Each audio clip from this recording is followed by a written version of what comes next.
नमस्कार, सगरमाथा प्राइम समाचारमा स्वागत छ। म जयन्ती पुडासेनी। नमस्कार, म समीक्षा आचार्य। सुरुमा मुख्य समाचार। कोरोना संक्रमणका कारण पछिल्लो 24 घण्टामा 26 जनाको मृत्यु, 2569 जना संक्रमित, 1666 जना निको भए। राष्ट्रिय सभा सदस्य वामदेव गौतम विरुद्धको रिटमा अन्तरिम आदेश दिन नपर्ने सर्वोच्च अदालतको फैसला, सांसद र मन्त्री बन्न बाटो खोल्यो। विभिन्न 3 परियोजनाका लागि 38 अर्ब 65 करोड रुपैयाँ लगानी बोर्डद्वारा स्वीकृत। विद्युत उत्पादनसँगै खपतको योजना बनाउन प्रधानमन्त्रीको निर्देशन। विश्वभर कोरोना संक्रमणका कारण 12,82,100 भन्दा बढीको मृत्यु, संक्रमितको संख्या 5,19,51,000 बढी। र 5औं पटक मुम्बई इन्डियन्स बन्यो आइपिएल च्याम्पियन। गैराती भएको खेलमा दिल्ली क्यापिटल्स 5 विकेटले पराजित।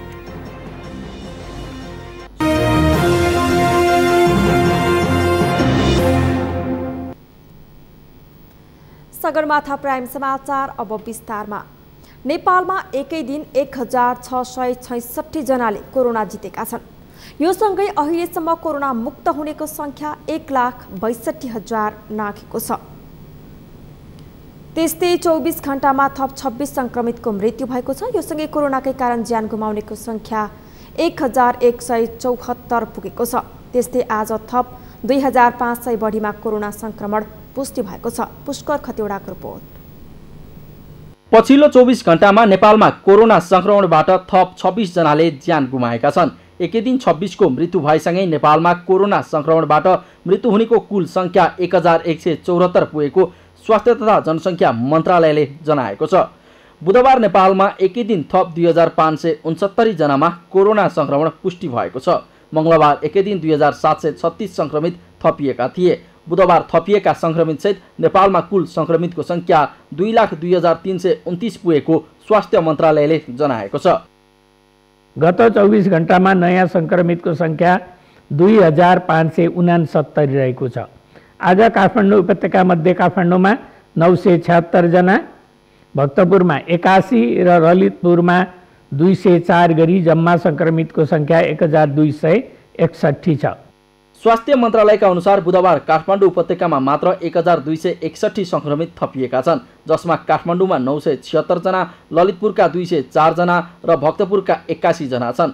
त्यसैगरी हालसम्म देशभरका प्रयोगशालामा 15,74,295 नमुना परीक्षण गरिएको स्वास्थ्य मन्त्रालयले जनाएको छ। नेपालमा आजको पीसीआर जम्मा 10,081 छ र यो गरी जम्मा 15,74,295 परीक्षण भएको छ। त्यसैगरी हालसम्म देशभर सक्रिय संक्रमितको संख्या 38,912 पुगेको छ। पछिल्लो 24 घण्टामा 1,666 जना कोरोना मुक्त भएर डिस्चार्ज भएका छन्। यो सँगै हालसम्म कोरोना मुक्त हुनेको संख्या 1,62,243 पुगेको स्वास्थ्य मन्त्रालयले जनाएको छ। कोभिड-19बाट संक्रमण मुक्त भई गत 24 घण्टामा डिस्चार्ज हुनेहरूको संख्या जम्मा 1,666 छ। आजसम्म डिस्चार्ज हुनुहुने जम्मा 1,62,243। त्यसैगरी स्वास्थ्य मन्त्रालयका अनुसार हालसम्म निको हुने संक्रमितको दर 80.19%, सक्रिय संक्रमित दर 19.23% र मृत्यु 0.58% रहेको छ। नयाँ तथ्याङ्क सार्वजनिक भएसँगै कोरोना संक्रमित खराब मुलुकको सूचीमा विश्वभर 33औं स्थानमा पुगेको नेपाल एक स्थान तल झर्दै 34औं स्थानमा कायमै छ। सगरमाथा टेलिभिजनका लागि पुष्कर खतिवडा, काठमाडौँ। सरकारले कोरोनाको परीक्षण र उपचार सरकारी प्रयोगशाला र अस्पतालमा निःशुल्क गर्ने निर्णय गरेको छ। स्वास्थ्य मन्त्रालयका प्रवक्ता डाक्टर जागेश्वर गौतमले आज आयोजित पत्रकार सम्मेलनमा कोरोनाको लक्षण वा चिन्ह देखिएका बिरामीको परीक्षण र उपचार सरकारी प्रयोगशाला र अस्पतालमा निःशुल्क गर्ने निर्णय भएको जानकारी दिनुभयो। यसअघि संक्रमित आफैले शुल्क तिर्नुपर्ने र उपचार खर्च बेहोर्नु पर्ने व्यवस्था गरेपछि सरकारको आलोचना भएको थियो भने सर्वोच्च अदालतले समेत संक्रमितको परीक्षण र उपचार निःशुल्क गर्न आदेश दिएको थियो। त्यस लगत्तै यसअघिको निर्णय संशोधन गर्दै कोरोना परीक्षण र उपचार पुनः निःशुल्क गर्ने निर्णय गरेको उहाँले बताउनुभयो। तर कोरोना बिमा गरेका व्यक्तिहरूको हकमा भने सबै परीक्षण र उपचार खर्च व्यक्तिको बिमा रकमबाट भुक्तानी गर्ने व्यवस्था गरिएको डाक्टर गौतमको भनाइ छ। उहाँले सक्षम र इच्छुक व्यक्तिले परीक्षण र उपचारमा शुल्क तिरेर योगदान गर्न सक्ने पनि बताउनुभयो। चिन्ह देखिएका बिरामीको परीक्षण र उपचार निःशुल्क गरिनेछ। तर उल्लेखित व्यक्तिहरूले कुनै बिमा कम्पनीबाट कोरोना बिमा गरेको भएमा सबै परीक्षण र उपचार खर्च निजको बिमा रकमबाट बेहोरिनेछ। सक्षम, इच्छुक र योगदान गर्न चाहनेले परीक्षण र उपचारमा योगदान गर्न सक्नेछन्। त्यस्तै कोभिड-19 को संक्रमण रोकथाम, नियन्त्रण र उपचार व्यवस्थापनमा हालसम्म 6 अर्ब 81 करोड 59 लाख 6 हजार रकम विनियोजन गरेको डाक्टर गौतमले जानकारी दिनुभयो। संक्रमण रोकथाम, नियन्त्रण तथा उपचार व्यवस्थापनमा हालसम्म 6 अर्ब 81 करोड 59 लाख 6 हजार जम्मा रकम विनियोजन भएको छ। विनियोजित रकम मध्ये हाई डिपेन्डेन्सी युनिटका लागि 3 अर्ब 25 करोड समेत समावेश गरिएको उहाँले बताउनुभयो। उक्त रकम मध्ये प्रयोगशाला तथा परीक्षण व्यवस्थापनमा 1 अर्ब 12 करोड 40 लाख, संक्रमित व्यवस्थापन, कन्ट्याक्ट ट्रेसिङ, जोखिम भत्ता बापत 1 अर्ब 14 करोड 29 लाख 6 हजार र आइसियु, भेन्टिलेटर र अस्पताल सुदृढीकरणमा 1 अर्ब 29 करोड 90 लाख रकम निकासा गरिएको डाक्टर गौतमले बताउनुभयो। विश्वभर कोरोना संक्रमितको संख्या बढ्दै जाँदा संक्रमण नियन्त्रणका लागि विश्वभरका देशहरूमा यसको खोप विकासको काम पनि भइरहेको छ। अमेरिका र जर्मनीको संयुक्त प्रयासमा निर्माण गरिरहेको फाइजर र बायोटेक कम्पनीले विश्वका 6 देशका 53,000 बढी मानिसमा गरेको तेस्रो चरणको क्लिनिकल ट्रायलमा 90% प्रभावकारिता देखिए पनि आम मानिसमा उत्साह छाएको छ। त्यसो त अन्य देशमा समेत खोपको निर्माण भइरहेको छ। यो खोप आम नागरिकको पहुँचमा कहिले पुग्ला त? केशव शर्माको रिपोर्ट।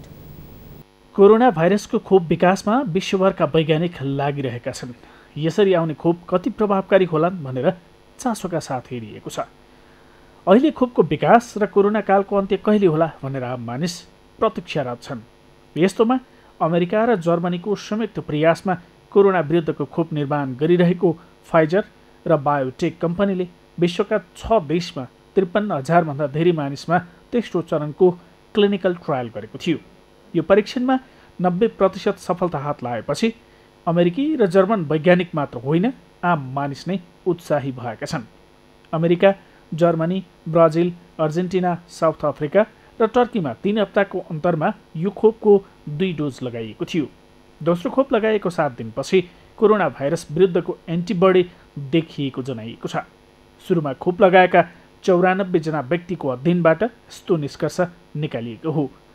खोप निर्माता कम्पनीले डिसेम्बरसम्म आपतकालीन प्रयोगका लागि अनुमति पाउने आशा गरेको छ। यो खोपले कति लामो समयसम्म काम गर्छ भन्ने कुरा खोप लगाएपछि थाहा हुने जनस्वास्थ्यविदहरूले बताएका छन्।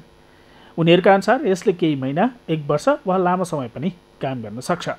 अमेरिकाको फाइजर कम्पनी र जर्मनीको बायोटेक कम्पनी यिनीहरूको जोइन्ट भेन्चरमा निर्माण गरिएको खोप ले 90% काम गर्यो भनेर चाहिँ समाचारमा आएको छ। र उक्त कम्पनीले के जनाएको छ भने अब नोभेम्बरको तेस्रो हप्तासम्म बाँकी सबैजनाको चाहिँ डाटा एनालाइसिस गरेर त्यसपछि अथोरिटीलाई बुझाउने र अथोरिटीलाई बुझाइसकेपछि अथोरिटीले त्यसलाई चाहिँ स्वीकृति दिन्छ। स्वीकृति दिइसकेपछि मास प्रोडक्सनको लागि सुरु गर्ने भनेर भनेको छ। र मास प्रोडक्सन गर्दाखेरि यो वर्षको डिसेम्बरसम्ममा 50 करोड भ्याक्सिनको डोज चाहिँ उत्पादन गर्ने र 2021 को मध्यसम्ममा 1 अर्ब 30 करोड डोज चाहिँ उत्पादन गर्ने लक्ष्य लिएको छ। भने भ्याक्सिनहरू आउनलाई अनि त्यसपछि गएर त्यो भ्याक्सिन चाहिँ कति काम गर्छ, साइड इफेक्ट हुन्छ कि हुँदैन, त्यो इम्युनिटी कति लामो समयसम्म रहन्छ भन्ने कुरा भ्याक्सिन लगाइसकेपछि पनि अध्ययन गर्दै जाँदाखेरि थाहा हुँदै गर्छ। त्यो हिसाबले हामीले के भन्न सकिन्छ भने भ्याक्सिन चाहिँ अब नेपालमा हामी नेपालीहरूले भ्याक्सिन चाहिँ लाउन पाउने पहिलो चरणको भ्याक्सिन हामीले चाहिँ अबको चाहिँ 5-6 महिनाभन्दा अगाडि चाहिँ त्यो भ्याक्सिन चाहिँ लाउन पाउँदैनौँ भन्ने कुरा हामीले त्यो कुरा चाहिँ अध्ययनबाट चाहिँ त्यो बुझ्न सकिन्छ। विश्व स्वास्थ्य सङ्गठनका अनुसार खोप विकास गर्न विश्वभरका 182 कम्पनीले क्लिनिकल परीक्षणका लागि आवेदन दिएकोमा 36वटाले अनुमति पाएका छन्। फाइजर र बायोटेक बाहेक अन्य 9वटा खोप तेस्रो चरणको परीक्षणमा रहेका छन्। सबैजसो कम्पनीले घटीमा 1 वर्ष खोपले काम गर्ने आशा व्यक्त गरेका छन्। यसको ठूलो मात्रामा उत्पादन, भण्डारण र परिवहनमा केही कठिनाई देखिएको छ। यो खोपलाई -80 डिग्री सेन्टिग्रेडको तापक्रममा राख्नुपर्ने बताइएको छ। यो वर्षको अन्त्यसम्ममा 50 करोड डोज आपूर्ति गर्न सक्षम हुने फाइजर र बायोटेकले जनाएका छन्। त्यसो त यो खोपको साथै अक्सफोर्ड युनिभर्सिटीले अनुसन्धान गरेको तथा एस्ट्राजेनेकाले निर्माण गरिरहेको खोप, अमेरिकाको मोडेर्ना ल्याबको खोप, चीनले तयार गरिरहेको खोप कान्सिनो सिनोभ्याक पनि अन्तिम चरणको परीक्षणमा रहेका छन्। तर यसो हुँदा पनि नेपाल लगायतका देशमा आम सर्वसाधारणलाई उपलब्ध हुन भने समय लाग्नेछ। अहिले प्रभावकारी देखिएको फाइजर तथा बायोटेकले नोभेम्बरको तेस्रो हप्तासम्म नियामक निकायमा तथ्याङ्क पेश गर्नेछन्। त्यहाँबाट प्रमाणित भएपछि मात्र खोपको अभियान सुरु हुनेछ। सुरुमा खोप सानो जनसङ्ख्याका लागि विभिन्न देश पठाइनेछ। त्यो खोप ज्येष्ठ नागरिक, दीर्घविरामी, बालबालिका, सुत्केरी, अग्रपङ्क्तिमा काम गर्ने स्वास्थ्यकर्मी, सुरक्षाकर्मी र सरसफाइ कर्मीलाई दिइनेछ। ठूलो सङ्ख्यामा उत्पादन भएपछि मात्र मास भ्याक्सिनेसन हुनेछ। अहिले संसारभर कोरोना भाइरस विरुद्धको खोपको विकास कहिले होला, यो आम नागरिकको पहुँचमा कहिले पुग्ला भनेर चासो दिइरहेको समयमा फाइजर र बायोटेक कम्पनीले खोपको क्लिनिकल ट्रायलले आशा जगाएको धेरैको अनुमानमा परीक्षणका क्रममा रहेका केही खोपले नोभेम्बर अन्तिमसम्ममा सफलता पाउने विश्वास गरिएको छ। ती खोपको क्लिनिकल ट्रायल सफल भएमा समेत आम सर्वसाधारणका लागि उपलब्ध हुन भने समय लाग्न सक्छ। सगरमाथा टेलिभिजनका लागि केशव शर्मा, काठमाडौँ। नेपालीहरूको मुख्य चाड तिहार नजिकैसँगै बजारमा तिहारलाई आवश्यक पर्ने सामानको किनमेल गर्नेहरूको भिड बढेपछि कोरोनाको सङ्क्रमण थप जोखिम बढेको छ। बजारमा सामाजिक र भौतिक दूरी कायम हुन नसक्दा सङ्क्रमणको थप जोखिम बढेको हो। काठमाडौँमा विशेष गरी असन, भोटाहिटी, न्युरोड, इन्द्रचोक लगायतका मुख्य बजारमा तिहारका लागि चाहिने सामान किनमेल गर्ने ग्राहकको चहल पहल बढेको छ। काठमाडौँ उपत्यकामा दैनिक रूपमा 1000 भन्दा बढी कोरोना सङ्क्रमित थपिँदै गएका छन्। प्राय सधैँ भिडभाड भइरहने काठमाडौँको असन बजार तिहार नजिकैसँगै झनै भिडभाड देखिन्छ। विभिन्न सरसामानको किनमेल गर्न सर्वसाधारणको भिड लागेको छ। भान्सादेखि पूजा कोठा र नुनदेखि सुनसम्मका सबै सामग्री भेटिने यो स्थानमा चाडपर्वको समयमा भिडभाड बढ्ने गरेको छ।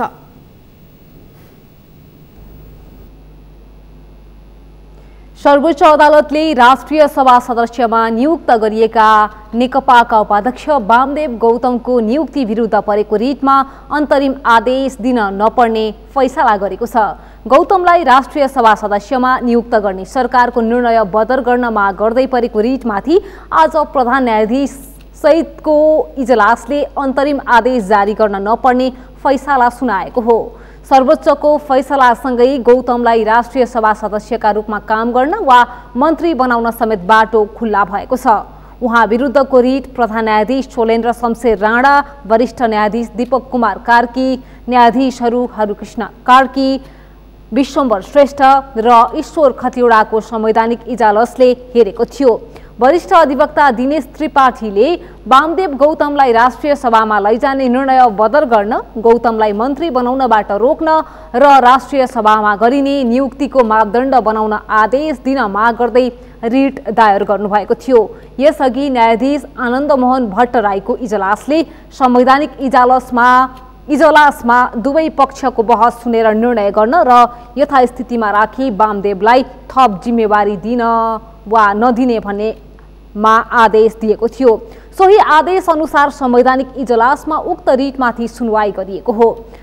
प्रतिनिधि सभा निर्वाचन 2074मा बर्दियाबाट पराजित गौतमलाई सरकारले सिफारिसमा राष्ट्रपतिबाट असोज 1 गते सांसद मनोनित गरेको थियो। सत्तारूढ नेकपा विवाद मत्थर हुनुको साटो झन उग्र बन्ने देखिएको छ। प्रधानमन्त्री केपी शर्मा ओलीलाई भोलिका लागि सचिवालय बैठक बोलाउन माग गर्दै बहुमत सचिवालय सदस्यले आग्रह गरे पनि बैठक बोलाउन प्रधानमन्त्री तयार नभएपछि विवाद झन उग्र बन्ने देखिएको हो। अमृतराज काफ्लेको रिपोर्ट। पार्टीमा देखिएको विवाद समाधानका लागि स्थायी कमिटी र सचिवालय बैठक बोलाउन माग गर्दै नेकपा सचिवालयका बहुमत सदस्यहरूले प्रधानमन्त्री समक्ष आग्रह गरे पनि प्रधानमन्त्री केपी शर्मा ओलीले बैठक बोलाउन सहमति दिएका छैनन्। अहिले बैठक बोलाउनु पर्ने कुनै कारण र अवस्था नरहेको भन्दै आवश्यक समयमा सचिवालय बैठक बोलाउने प्रधानमन्त्रीले बताउँदै आएका छन्। मङ्गलबार मात्रै प्रधानमन्त्री ओली इतरका सचिवालय सदस्यहरूको बैठकले बिहिबारका लागि सचिवालय बैठक बोलाउन माग गर्ने निर्णय गरेको थियो। तर प्रधानमन्त्री ओली भने बैठक बोलाउन तयार नभएको नेताहरूले नै बताएका छन्। सचिवालय बैठकमा कोरोनाका कारण उत्पन्न भएको समस्या समाधानका लागि पहल गर्ने, कर्णाली प्रदेशमा देखिएको विवाद र पर्सामा भएको नेकपाका स्थानीय नेताको हत्याका विषयमा समेत छलफल गर्ने प्रधानमन्त्री ओली इतरका नेताहरूको माग छ। अध्यक्ष कमरेड केपी शर्मा ओलीले बैठक 27 गते बस्ने कुरामा पनि सहमति जनाइसक्नु भएको छैन। हामी अपेक्षा गर्छौँ कि उहाँले अध्यक्ष कमरेड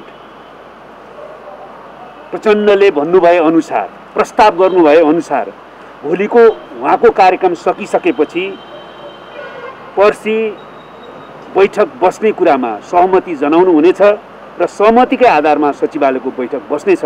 हामीले यो आशा गरेका।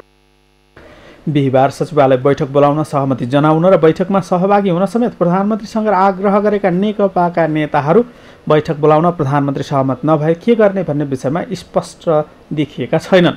बुधबार मात्रै सर्वोच्च अदालतले राष्ट्रिय सभामा सिफारिस वामदेव गौतमलाई जिम्मेवारी दिन कानुनी अडचन नभएको भन्दै मन्त्रीको जिम्मेवारी दिन समेत बाटो खुला गरेको छ। नेकपाभित्र वामदेव गौतमलाई राष्ट्रिय सभा सदस्यमा मनोनित गर्ने विषय र मन्त्री बनाउने विषयमा समेत तीव्र विवाद कायम छ। तर सर्वोच्च अदालतले बाटो खुला गरेपछि गौतमका विषयमा समेत नेकपाको विवाद अब कम हुने अपेक्षा गरिएको छ। नेकपाभित्र कर्णाली प्रदेशका मुख्यमन्त्री विरुद्ध दर्ता भएको अविश्वासको प्रस्ताव प्रधानमन्त्री केपी शर्मा ओलीले भारतीय जासुसी संस्था र प्रमुखसँग भेटेको विषयमा समेत विवाद कायम छ। नेकपा विवादका कारण पार्टी विभाजन हुन सक्ने आशंका समेत कायमै छ। सगरमाथा टेलिभिजनका लागि क्यामेरामा सुरेन्द्र रावतका साथमा अमृतराज काफ्ले, काठमाडौँ। अर्थमन्त्री विष्णु पौडेलले निजी क्षेत्रको आत्मविश्वास र मनोबल नबढाइकन अर्थतन्त्रलाई गतिशील बनाउन नसकिने बताउनु भएको छ। आज नेपाल चेम्बर अफ कमर्सका पदाधिकारीसँगको भेटमा अर्थमन्त्री पौडेलले निजी क्षेत्र बिना अर्थतन्त्रलाई गतिशील बनाउन नसकिने बताउनु भएको हो। उहाँले कोभिडले सिर्जना गरेको चुनौतीलाई परास्त गर्दै अर्थतन्त्रलाई पुनरुत्थान गर्न, रोजगारीका अवसर बढाउन र उत्पादन बढाउने काम निजी क्षेत्र बिना सम्भव नभएको बताउनुभयो।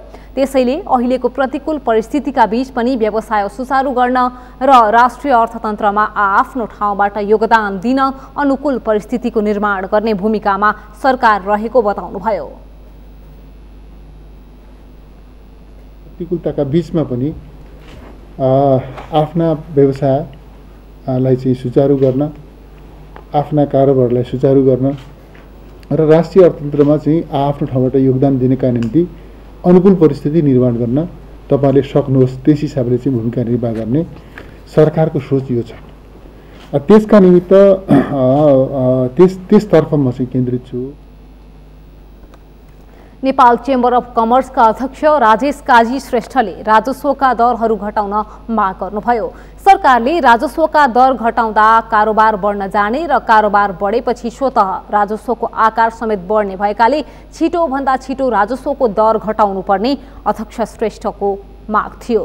घटाउनु भनेर भनेको होइन कि अहिले घटायो भने सबैलाई गुस्सा हुन्छ। जुन अहिले 20% मात्रै राजस्व आइरहेछ, सपोज कसैले 20% को कारोबार गरेछ भने त्यो हाम्रो भंसार पनि अलिक कम गर्ने र आयकर पनि कम गरिदियो र भ्याट पनि कम गरिदियो भने त्यो 20% कारोबार गर्नेले फेरि 70-80 आउँछ। हजुरलाई जुन 20% को राजस्व आइरहेछ त्यो फेरि 70-80% आउँछ। त्यो कुनै हामीले चाहिँ नि व्यक्तिगत मेरो आइटम उहाँको आइटम भनेर भनेको होइन कि धेरै हामीले बाहिरको पनि धेरै हेऱ्यौँ। सबैले चाहिँ नि अहिले अलिकति व्यवसायको पनि मनोबल वृद्धि होस् भन्ने हिसाबबाट पनि हो। करका दरहरू उच्च हुँदा वस्तुको मूल्य बढी हुने भएकाले कतिपय सामानको अवैध आयात हुने गरेको व्यवसायीहरूले बताएका छन्। त्यसैले पनि भन्सार दर, राजस्व, मूल्य अभिवृद्धि कर लगायतका करका दरहरूमा सुधार आवश्यक रहेको तर्क व्यवसायीहरूको छ। समाचारमा एकैछिन विश्रामपछि विभिन्न 3 परियोजनाका लागि 38 अर्ब 65 करोड रुपैयाँ लगानी बोर्डद्वारा स्वीकृत। विद्युत उत्पादनसँगै खपतको योजना बनाउन प्रधानमन्त्रीको निर्देशन। झापाको एक गुटखा उद्योगले लकडाउनका बेला करोडौं रकम राजस्व छलेको खुलासा। गुटखा र पराग भ्याट बिल बिना बढी मूल्यमा बिक्री। र बर्दियाको धानले उचित मूल्य पाएन, सरकारले तोकेको मूल्य व्यापारीले दिएनन्, किसानहरू कौडीको मोलमा बेच्न बाध्य।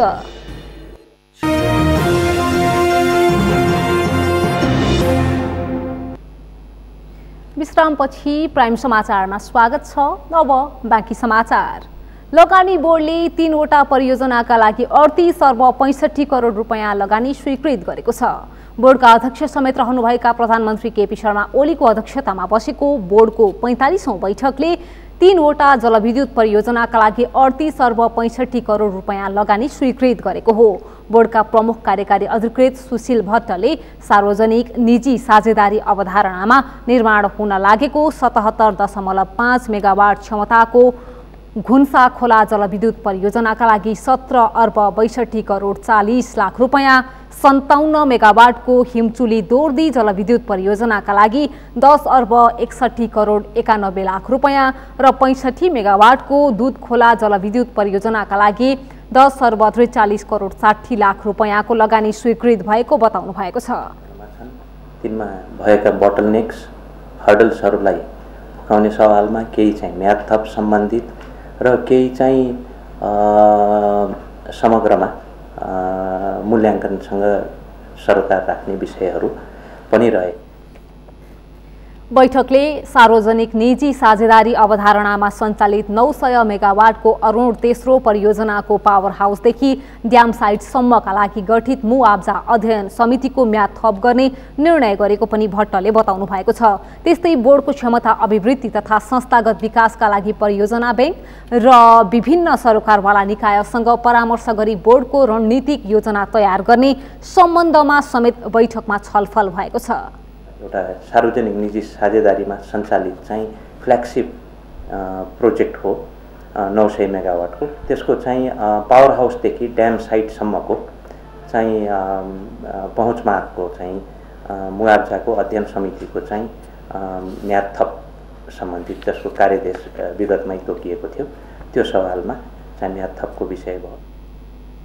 लगानीकर्तालाई एकल बिन्दु सेवा केन्द्रद्वारा सहज र शीघ्र सेवा प्रदान गर्ने गरी स्वचालित बनाउने र नलेज म्यानेजमेन्ट पोर्टलको स्थापना गरी उपयोग गर्ने सम्बन्धमा समेत छलफल भएको भट्टले बताउनु भएको छ। बैठकलाई सम्बोधन गर्दै प्रधानमन्त्री ओलीले विद्युत उत्पादन सँगसँगै विद्युत खपतको आयोजना तयार पार्न समेत बोर्डलाई निर्देशन दिनुभएको पनि भट्टले बताउनु भएको छ। यसबाहेक बैठकमा बोर्डद्वारा प्रवर्धन र सहजीकरण भएका परियोजनाहरूको कार्यान्वयनको अवस्था र बोर्डका गतिविधिको सम्बन्धमा समेत छलफल भएको थियो।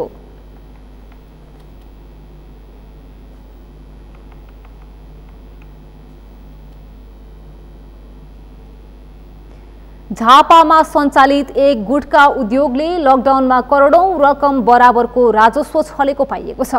कोरोना भाइरसको संक्रमण नियन्त्रण गर्न गरिएको लकडाउनको समयमा झापाको बिर्ता मोडमा सञ्चालित नारायण राज प्रोडक्ट्स प्रणालीले गुटखा र पराग बिना भ्याट बिल बढी मूल्यमा बिक्री गरेर राजस्व छलेको खुलेको हो। झापाबाट पूजन घिमिरे र शिशिर चम्लागाईको रिपोर्ट। सरकारले अत्यावश्यक बाहेकका सबै सेवा बन्द गरेको समयमा बिर्तामोडको पञ्चकन्यामा रहेको नारायण राज प्रोडक्ट्स प्रणालीले उत्पादन गरेको गुड्का स्थानीय व्यापारीलाई अधिक मूल्य असुलेर बिक्री गर्ने गरेको खरिदकर्ता व्यापारीले बताएका छन्। उद्योगले केहीलाई मनिषा इम्पेक्सको भ्याट बिल उपलब्ध गराएको भए पनि तिरेको मूल्यभन्दा निकै कम रकमको मात्रै बिल दिने गरेको उनीहरूको भनाइ छ। यो मौला चाहिँ पहिला चाहिँ हामीले 10,950 सम्ममा पर्थ्यो बोराको। अब अस्ति 3-4 दिन अगाडि फेरि हामीलाई 11,875 लियो। अब अहिले चाहिँ फेरि 13,000 कसैलाई 13,500 तरिकाले मन परि लिइरहेछ। अहिले 11,875 को ल्याउँदाखेरि उसले बोराको अब त्यही 9,040 बोराको 9040 मात्रैको बिल काटेको छ। गुटखाको अधिक मूल्य असुलेको र भ्याट बिल नदिएको विषयमा व्यापारीले उद्योगका मालिक परशुराम अग्रवाललाई टेलिफोनबाट जानकारी गराएको भए पनि छोरासँग भेटेर कुरा मिलाउन र हल्ला नगर्न भनेको व्यवसायीहरूले बताएका छन्। त्यस्तै व्यापारीले 7.5 केजी दरका 2 बोरा गुटखा खरिद गर्दा उद्योगले 23,700 रुपियाँ रकम असुलेर 18,080 रुपियाँको मात्रै बिल दिएको र सोही विषयमा उद्योगका व्यवस्थापकसँग कुरा गर्दा आफ्नो रेट त्यस्तै भएकाले 5,000 रुपियाँ बढी लिएको बताएका छन्। 23,750 अनि 18 भ्याट बिल छ हजुर। भ्याट बिल अनि त्यसको बिल पाउँदैन? किन त्यसको बिल चाहिँ त्यस्तो? त्यसको के बिल चाहियो? अनि भ्याट अनि कस्तो 18 त्यसमा हजुर हाम्रो सबै खर्च सबै हैन बिल त चाहिन्छ नि। इम्पेक्सले भ्याट सहित 9,010 रुपियाँ प्रति बोरा मूल्य तोकिएको गुड्का 16,000 रुपियाँसम्म असुलेर बिना बिल बिक्री गरेको समेत फेला परेको छ। यसबाट इम्पेक्सले लकडाउनको मौका छोपेर मनोमानी रूपमा गुड्खाको मूल्य वृद्धि गरेको र भ्याट बिल समेत नदिने गरेको खुलेको छ। अनि कसरी यतिको मात्रै बिल आयो? 18,080 रुपियाँ यस्तो हुन्छ सर। भ्याटमा नि सर अहिले जाइँ पनि त्यस्तै छ सर। तपाईँ किरानामा लिनु खाद्यान्नमा होइन, म सिधै कुरा भन्छु। तर धेरैवटा सर खाद्यान्नमा हामी एउटा एज अ व्यापारी होइन सर, हामीले व्यापार गर्नु नै गाह्रो छ क्या सर। तपाईँले जुनसुकै पनि सामान किनेर बेच्नु, तपाईँले ओरिजिनल बिल तपाईँलाई प्रोभाइड गर्न यहाँदेखि सर माथिदेखि नै समस्या छ क्या सर। यो तपाईँहरूले सबै ठाउँमा यो गर्नु भने एउटा सानो व्यापारीहरूलाई पनि सजिलो हुन्छ बेच्न चाहिँ होइन। किन सानो व्यापारी सुन्नु न, तपाईँले अहिले 26,000 रुपियाँ पैसा दिएको चाहिँ हो कि होइन? अनि यहाँ कतिको बिल आएको छ तपाईँ पढेर भनिदिनु त। नियमअनुसार आफूले उत्पादन गरेको गुड्खाको परिमाणका आधारमा 600 रुपियाँ प्रति केजी अन्तशुल्क, 25 रुपियाँ स्वास्थ्य कर र 13% भ्याट बापतको रकम अग्रिम रूपमा आन्तरिक राजस्व कार्यालयमा बुझाएपछि मात्रै तोकिएको परिमाणको गुड्खा उद्योगले सेल्स डिपोलाई बिक्री गर्न मिल्ने नियम छ। तर नारायणराज प्रोडक्ट्सले भने उद्योगबाट सोझै व्यापारीलाई मनिषा इम्पेक्सको बिल प्रयोग गरेर बिक्री गर्ने गरेको खुलेको छ। राजस्व अनुसन्धान विभागका कर्मचारीसँग राम्रो उठबस भएका उद्योगका सञ्चालक परशुराम अग्रवालले सधैँ शक्तिको आडमा यस्तै धन्दा चलाउने गरेको झापाका व्यवसायीहरूले बताउँदै आएका छन्। सगरमाथा टेलिभिजनका लागि शिशिर चौलागाईका साथमा पूजन घिमिरे, झापा। सरकारले किसानलाई प्रोत्साहन गर्ने भन्दै यस वर्ष असारमै धानको समर्थन मूल्य निर्धारण गरेको थियो। सरकारले धान रोप्दा नै समर्थन मूल्य तोकिदिँदा उत्साहित भएका किसान आफ्नो उत्पादन कौडीको भावमा बेच्नु पर्दा भने दुखी भएका छन्। सरकारले तोकेको मूल्यमा व्यापारीहरूले धान खरिद नगर्ने अनि सरकारी संयन्त्रले पनि समयमा खरिद नगरिदिनाले किसान मर्कामा परेका हुन्। बर्दियाबाट मुरली गोडियाको रिपोर्ट। सरकारले किसानलाई प्रोत्साहन गर्ने भन्दै यस वर्ष असारमै धानको समर्थन मूल्य तोकिदिएको थियो। त्यसबाट उत्साहित हुँदै मेहनत गरेर धान फलाएका किसान धान पाक्दा भने निराश बन्नु पर्यो। यस वर्ष धानको बिउमा कालोबजारी भएर महँगोमा खरिद गरेका किसान सरकारले रासायनिक मल आयात गर्न नसकेपछि तस्करीको कालोबजारीबाट किन्न बाध्य भए। विभिन्न कष्ट झेल्दै महँगो मूल्य र श्रम खर्चेर उत्पादन गरेको धानले मूल्य भने पाउन नसकेको किसानको गुनासो छ। धान पनि भएन धेरै, सबैजना एमा लाग्छौँ, बाहिर कमाइ छैन, खाना पनि कहिले पुग्छ कहिले पुग्दैन, भनेको भाउमा जान्न लैजान्छन् बिक्री गर्दाखेरि। अब उनीहरूले किन्दा हामी महँगो पर्छौँ। बिउ फल किन्न पनि कहिले पाइन्छ कहिले पाइन्न, कहिले पाइन्छ पैसा हुन्न। त्यही गरेर अब कहिले किनिन्छ कहिले किनिन्न, त्यो त एउटै रेट गराए हुन्थ्यो। सरकारले गत असार 3 गते नै मोटा धानको मूल्य प्रति क्विन्टल 2,735 रुपियाँ र मध्यम धानको 2,885 रुपियाँ निर्धारण गरेको थियो। तर किसानले भने सरकारले निर्धारण गरेको मूल्य भन्दा 600 देखि 700 रुपियाँ कममा व्यापारीलाई धान बिक्री गर्न बाध्य भएका छन्। सरकारले खरिद गर्ने सरकारी संयन्त्र गाउँ गाउँमा पुग्न नसक्दा गाउँका किसानलाई भने झनै समस्या भएको छ। कृषि पेसाबाटै जीवन निर्वाह गर्ने कृषकले कम मूल्यमा धान बिक्री गर्नु परेपछि अन्य बारीमा चाहिने मल बिउ कहाँबाट कसरी लगाउने भन्ने चिन्तामा परेका छन्। सरकार हामीहरूको हजुर आएन, हामीहरू दिनभर कृषिमा लागि मल मिलेन, मलमरी मिलेन। हामीहरू त्यस्तै लाएर फेरि रोप्यो, कहीँ बिउ मिल्छ बिउ मिल्दैन। अब यहाँ सरकारले भनिरहेको थियो म आउँछु त 27-28 में धान लिन्छु, त्यो पछि हामीहरूको त सरकार यहाँ कहीँ देखाएन। यहाँ अर्को मान्छे किन्नमा त्यो मागिरहेछ 1918 से 1918। अब हामीहरू सरकार यहाँ देखाउनु पर्यो हजुर। सरकार देखाएर हामी सरकारसँग कुराकानी गरौँला, यहाँ कोही पनि छैन। समयमै धानको मूल्य नतोक्दा व्यवसायीले मनोमानी ढङ्गले धान खरिद गर्न थालेपछि सरकारले यस वर्ष धान बाली लगाउनु अगावै न्यूनतम समर्थन मूल्य तोकेको थियो। सरकारले तोकेको मूल्यमा व्यापारीहरूले खरिद नगरेपछि किसानले धेरै सस्तो मूल्यमै धान बेच्न बाध्य भएका छन्। धान उत्पादन गर्ने समयमा विभिन्न समस्या झेलेका कृषक गहुँ बालीका लागि पनि रासायनिक मल नपाएर हैरान छन्। समयमा पर्याप्त मात्रामा बिउ बिजन नपाइरहेका कृषकले जीवन कसरी गुजारा गर्ने भन्ने चिन्तामा परेका छन्।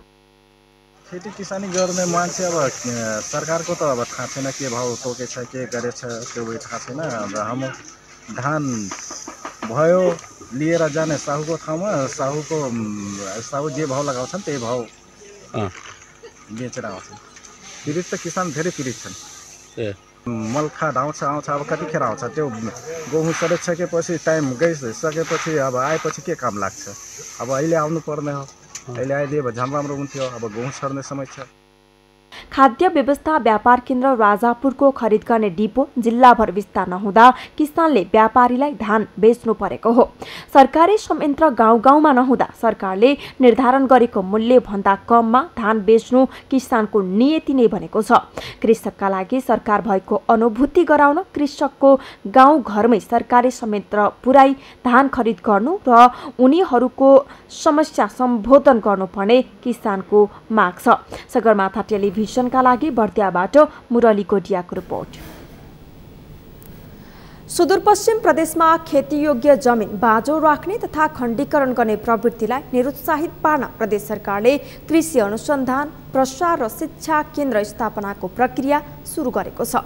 पछिल्लो समय किसानले सहज रूपमा बिउ बिजन उपलब्ध गर्न नसक्ने तथा आवश्यक तालिम समेत नपाउँदा कृषि क्षेत्रमा सोचे अनुरूप उपलब्धि हुन सकेको छैन।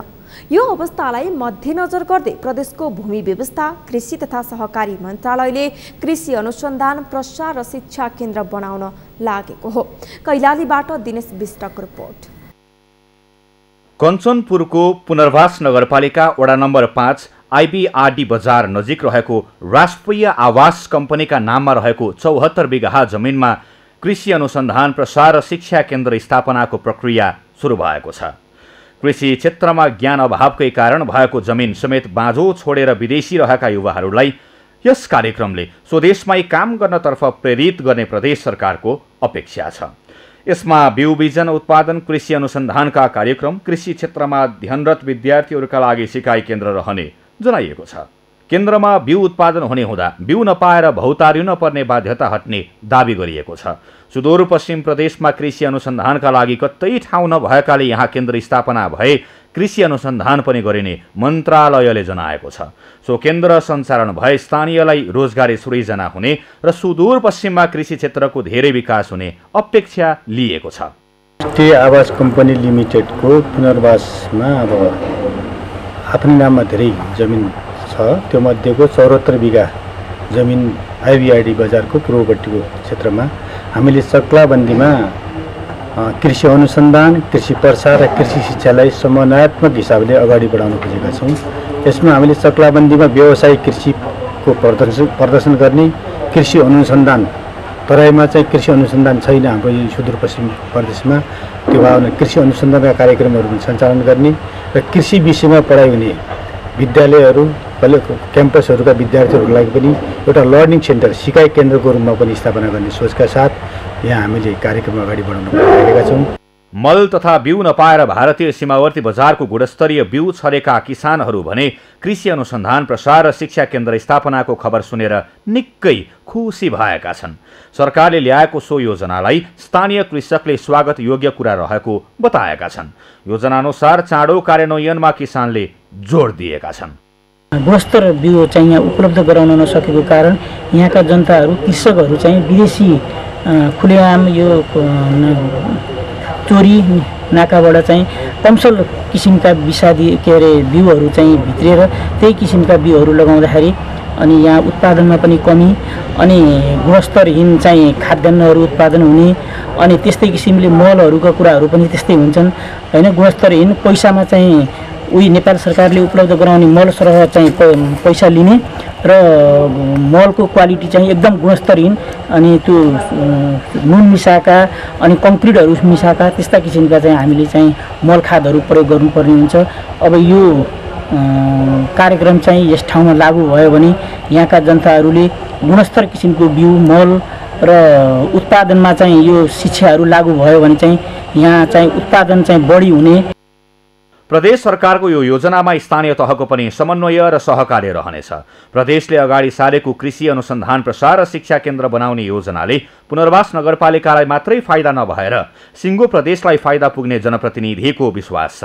यसले कृषिमा लागिरहेका किसानलाई सहजीकरण गर्नुका साथै अन्य व्यक्तिलाई समेत कृषितर्फ आकर्षित गर्न भूमिका खेल्ने उनीहरूको विश्वास छ। पुनर्वास नगरपालिकाभित्र 65 बिघा भनेर हामीले भन्ने गरेका छौँ। हिजो टिसिएन बसेको र राष्ट्रिय आवास कम्पनीको नाममा पूर्जा भएको जमिन र त्यो अहिलेसम्म बाँझै रहेको अवस्था र यो हामीले पनि उसले पटक पटक उसले घरेलु वितरण गर्न खोज्ने राष्ट्रिय आवास कम्पनीले घरेलु वितरण गरेर यो जमिनलाई त्यसरी सिद्ध्याउनु हुँदैन भनेर हामीले यहाँका जनताहरूले हिजोको दिनदेखि यहाँका जनताहरूले रोकेका र अहिले नगरपालिका भइसकेपछि पनि नगरपालिकामा तुरन्त सिफारिस गरिदिनु पर्यो तपाईँहरूले र नगरपालिकाको सिफारिस अनिवार्य हुने भन्ने कुराहरू आइसकेपछि अनि मैले यो बेचबिखन गर्नको लागि हामी सिफारिस गर्दैनौँ। प्रदेश सरकारले अगाडि सारेको कृषि अनुसन्धान प्रसार र शिक्षा केन्द्र बनाउने योजनाले सुदूरपश्चिमको कृषि क्षेत्र धेरै अगाडि बढ्नेछ।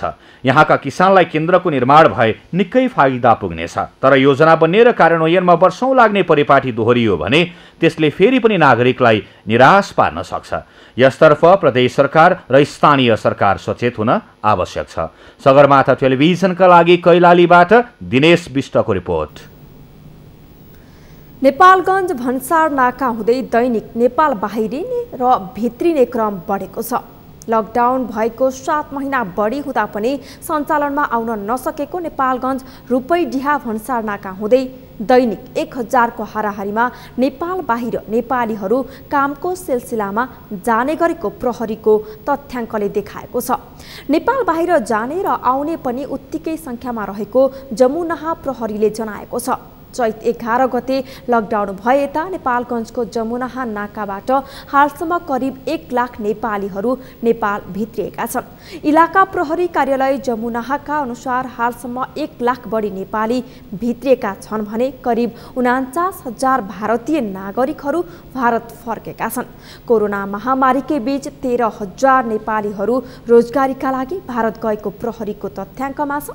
इलाका प्रहरी कार्यालय जमुनाहाका इन्चार्ज विष्णु गिरी अनुसार तिहार नजिकिँदै गरेको अवस्थामा समेत दैनिक करिब 1000 जना नेपालीहरू भारत जाने गरेका छन्। नेपालगञ्जको जमुनाहा नाकाबाट साबिकको मध्य तथा सुदूरपश्चिमका विभिन्न जिल्लाबाट नेपालीहरू जाने आउने गरेका छन्।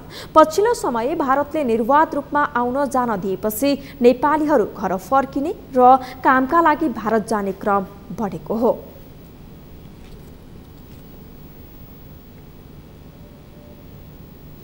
सगरमाथा प्राइम समाचारमा एकैछिन विश्रामपछि विश्वभर कोरोना संक्रमणका कारण 12,82,100 बढीको मृत्यु। संक्रमितको संख्या 5,19,51,000 नाघ्यो र 5औं पटक मुम्बई इन्डियन्स बन्यो आइपिएल च्याम्पियन। गैराती भएको खेलमा दिल्ली क्यापिटल्स 5 विकेटले पराजित।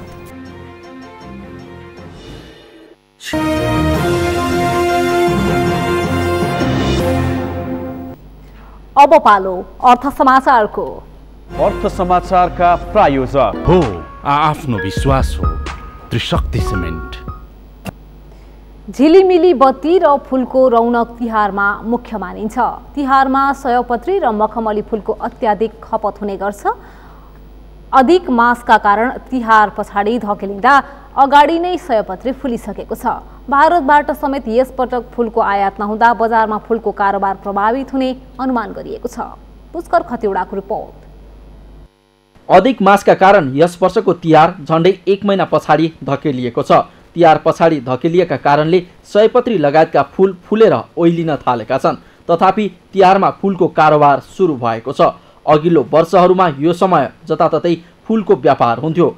कोरोनाको त्रास र तिहार अगावै सयपत्री फुलिसकेका कारणले बजारमा माग अनुसार फुल आपूर्ति हुन नसकेको पुष्प व्यवसायी श्यामसुन्दर प्रजापति बताउँछन्।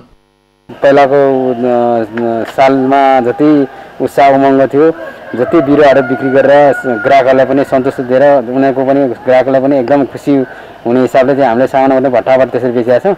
यसपालि ग्राहकहरू पनि एकदम श्रेष्ठ रूपमा त्यति के गरौँ भने उनीहरूको चाहिँ उत्साह पनि उहाँहरूको भएको छैन।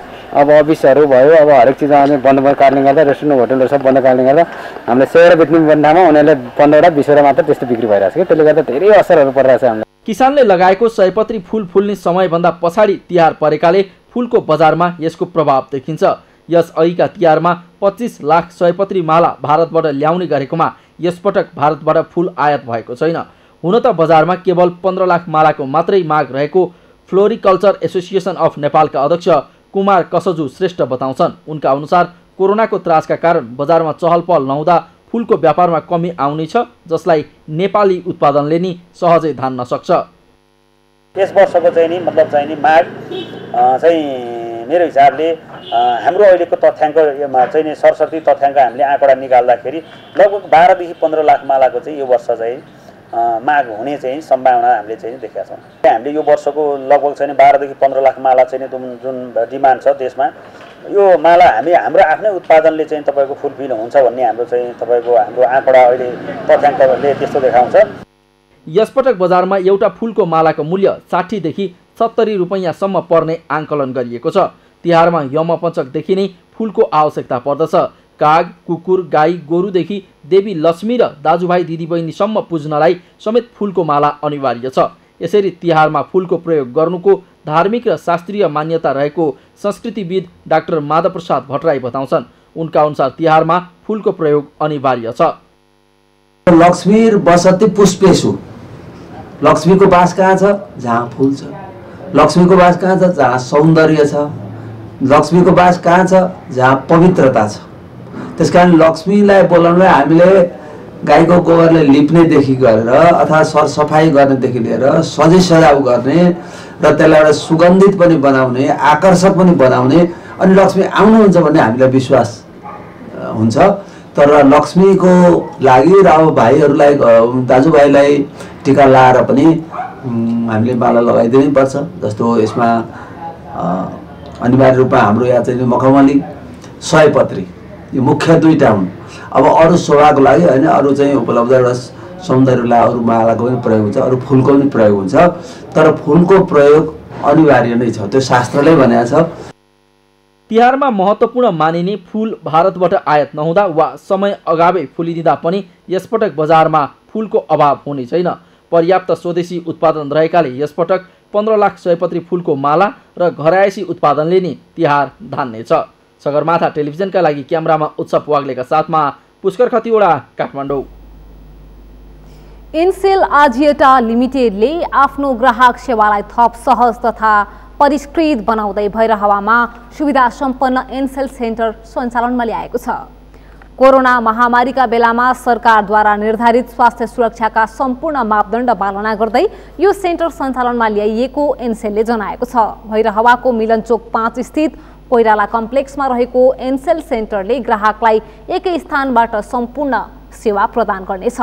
एनसेल सेन्टरबाट ग्राहकले एनसेलका सेवा तथा सुविधाहरूका बारेमा सोधपुछ गर्न, सिम खरिद गर्न, इन्टरनेट सेटिङको जानकारी लगायत विभिन्न कर्पोरेट सेवाहरू समेत लिन सक्नेछन्।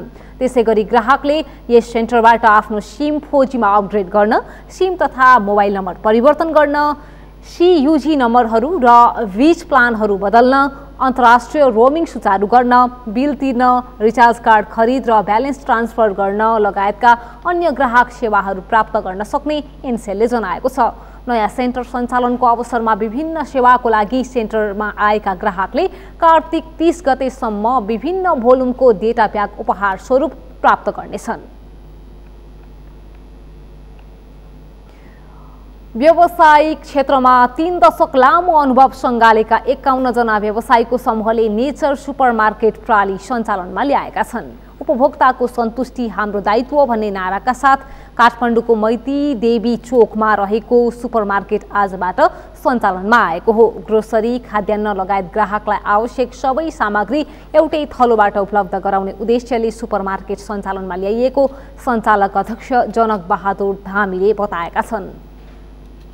अब अहिले बजारमा जुन हिसाबले नयाँ चेन्ज आइरहेको छ नि यङ जेनेरेसनहरूमा मध्यम जेनेरेसनहरूमा जो चेन्ज आएको छ नि अब बजारमा सामान किन्न गएपछि सबै भेराइटी एकै ठाउँ नपाउने बार्गेनिङ गर्नुपर्ने समयको सबैलाई भ्यालु भएको हुनाले र अहिले कोरोनाले गर्दा पनि अब एकै ठाउँ भएपछि अलिकति फराकिलो भएपछि सबै भेराइटी पाएपछि उहाँहरूलाई लिन पनि सजिलो हुन्छ नि। मैतीदेवी आसपासमा सबै सामग्री एकै थलोमा पाउने अन्य स्टोर नभएकोले ग्राहकलाई सहज होस् भनेर मैतीदेवीमा प्रधान कार्यालय राख्ने गरी यो सुपरमार्केट सञ्चालनमा ल्याइएको यसका सञ्चालक सदस्य तारामान धामीले बताएका छन्। मैतीदेवीबाट सुरुवात भएको नेचर सुपरमार्केटले आउँदो 2 वर्षमा उपत्यकाका विभिन्न 10 स्थान र 5 वर्षभित्र 40 स्थानमा शाखा विस्तार गर्ने लक्ष्य राखेको छ।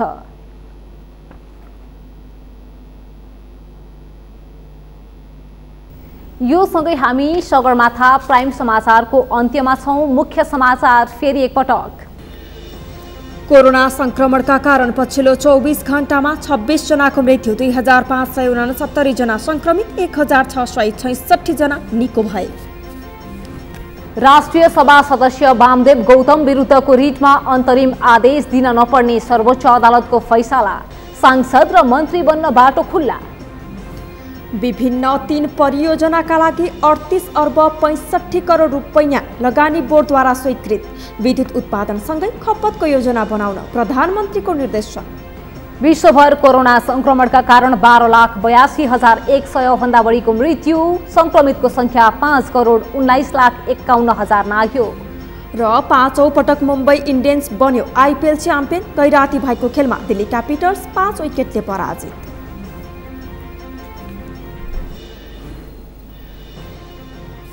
हवस् त सगरमाथा प्राइम समाचार अहिलेलाई सकियो। तपाईँ समाचार बुलेटिनका साथै सगरमाथा टेलिभिजनका सम्पूर्ण कार्यक्रम www.sagarmatha.tv मा पनि पढ्न र हेर्न सक्नुहुनेछ। साथै युट्युबमा youtube.com/sagarmathatv नेपालमा हेर्न सक्नुहुनेछ। साथै तपाईँ हामीलाई फेसबुकमा पनि facebook.com/stv नेपालमा फलो गर्न सक्नुहुनेछ। समाचारको शिखर, नेपालको गौरव, नेपालको पहिलो न्युज च्यानल सगरमाथा टेलिभिजन हेर्दै गर्नुहोला। नमस्कार।